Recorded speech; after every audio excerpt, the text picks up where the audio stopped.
생명의 생가 이영훈 목사입니다.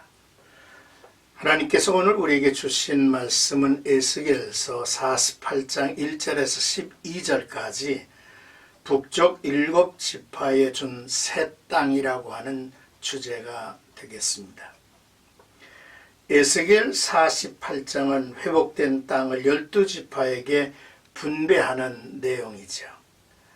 북방 7지파의 기업이 1절에서 7절까지, 중앙의 거룩한 땅이 8절에서 22절까지, 그리고 남방 5지파의 기업이 23절에서 28절까지, 땅 분배의 기본 원칙이 29절에 담고 있습니다.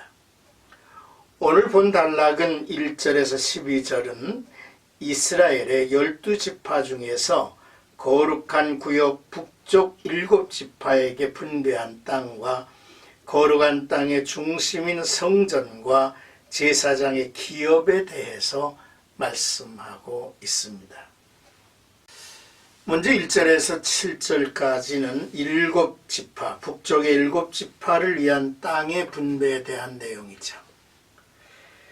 이스라엘의 12지파는 성전이 있는 거룩한 땅 북쪽의 7지파, 남쪽의 5지파가 경계선을 따라 분할하며 분배가 되었습니다.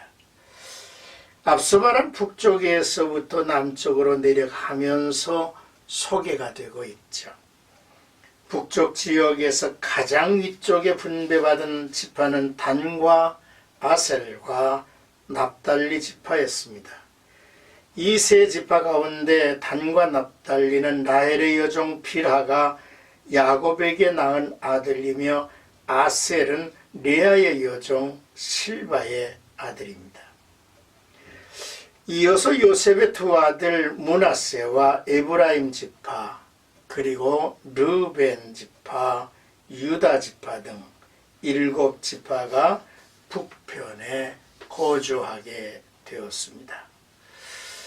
회복된 새 땅은 제비를 뽑아 나눠졌을 것이죠. 그러므로 지형적인 차이를 고려하지 않고 모든 지파에게 분배가 된 것입니다. 이것은 하늘나라의 공평함에 기초를 둔 이제 분배죠.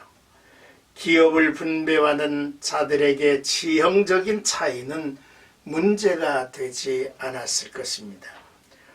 온 땅이 하나님의 치유의 손길로 살아났기 때문이죠.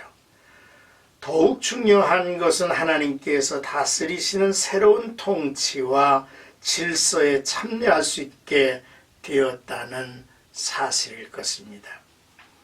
우리는 믿음의 공동체가 세상의 기준을 따르지 않도록 해야 할 것입니다. 우리가 주님의 이름으로 모인 곳에서도 세상의 기준으로 다른 사람을 평가하고 차별한다면 결코 하나님이 기뻐하시지 않을 일입니다. 세상의 기준으로 판단하지 말고 하나님이 우리에게 기업을 분배해 주시고 우리에게 정해 주신 자리에서 은사를 따라 넘치는 축복을 찾아 누려야만 할 일입니다. 이제 8절에서 12절까지 성전과 제사장을 위한 땅 분배의 내용입니다.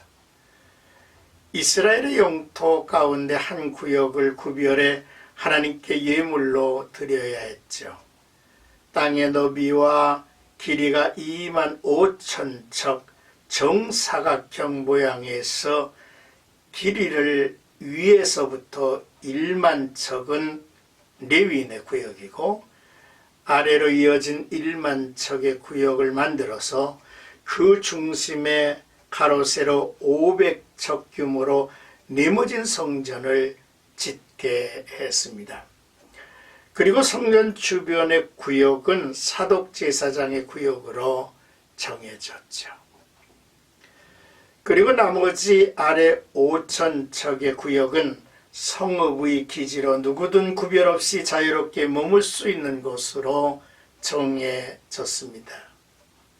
자, 이제 이스라엘의 중심에 하나님의 전과 제사장이 머무는 구역에서 북편은 레위인의 거주지로 남쪽은 이스라엘 온 족속에게 돌린 성읍으로 삼았습니다. 이 세 구역을 합친 2만 5천 척의 길이로 거룩한 땅 좌우편에 왕의 구역이 설정이 되었습니다.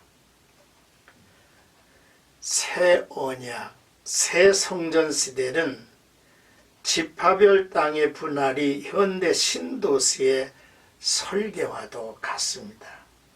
이스라엘이 거룩하게 구별된 백성으로서 그 중심에 거룩한 구역이 그리고 그 중심에 성전이 세워진 것입니다. 이 나라의 중심은 하나님이시며 예배가 중심의 백성으로서 하나님이 통치하시는 나라가 된 것입니다.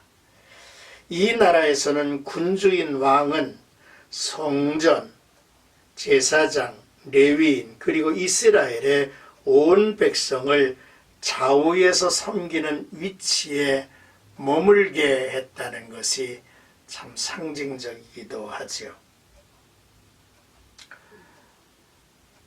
이제 하나님의 백성은 하나님께 드리는 예배를 중심으로 살아야 함을 깨닫게 합니다. 삶의 중심에 하나님이 오셔서 머물고 계시기 때문이죠. 마음 한가운데 무엇을 품고 있는지가 중요합니다. 그 사람이 어떤 사람인지를 그로 인해서 보여지기 때문이죠. 타락한 이스라엘이 그랬던 것처럼 마음의 성전 가운데 우상을 세워놓을 수도 있기 때문인 것입니다. 하나님을 찬양합니다. 하나님의 약속은 역사의 난관 속에서도 반드시 성취돼 가고 있다는 사실을 발견하기 때문이죠. 또한 메시아의 시대, 임마누엘 시대에는 우리의 일상의 삶을 하나님께 구별하여 드려진 예물로 여기면서 살게 되었다는 것입니다. 우리의 삶 자체가 하나님에게 드려진 예물이 된다고 하는 사실이죠. 에스겔서 48장 마지막 장을 읽어가면서 우리는 하나님이 우리 가운데 머무신다고 하는 그러한 펼쳐진 우리의 삶의 현장을 새롭게 발견하게 될 것입니다. 이러한 놀라운 축복이 나와 여러분들에게, 아니 우리 민족에게 담겨지기를 주님의 이름으로